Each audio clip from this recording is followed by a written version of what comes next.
Hello everyone, आज हम बात करेंगे ऑपरेशन स्पाइडर वेब के बारे में। तो चलिए शुरुआत करते हैं। जब यूक्रेन के सस्ते ड्रोन बने रूस के अरबों डॉलर के हथियारों का अंत 1 जून 2025 को यूक्रेन ने रूस पर एक ऐसा हमला कर दिया जिसने आधुनिक युद्ध की परिभाषा ही बदल दी। इस हमले को नाम दिया गया ऑपरेशन स्पाइडर वेब। यूक्रेन ने एक साथ रूस के 5 प्रमुख सैन्य एयरबेसों को निशाना बनाया: बेलिया, इवानोवा, ओलेया और यूक्रेन का।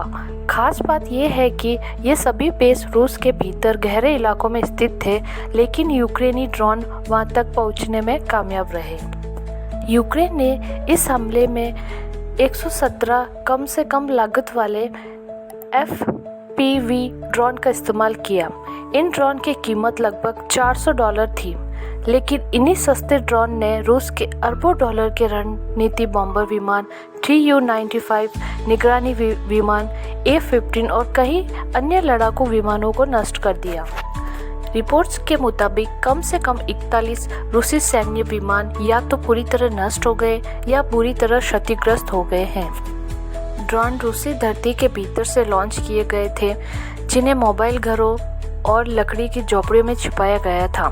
कुछ ड्रोन AI तकनीक और ओपन सोर्स सॉफ्टवेयर जैसे ARDU पायलट से लैस थे, जिससे उन्हें टारगेट पहचानने और नेविगेट करने में मदद मिली। यह हमला केवल सैन्य जीत नहीं थी, बल्कि एक संदेश भी था कि नवाचार, रचनात्मक और तकनीक से किसी भी बड़ी ताकत को चुनौती दी जा सकती है।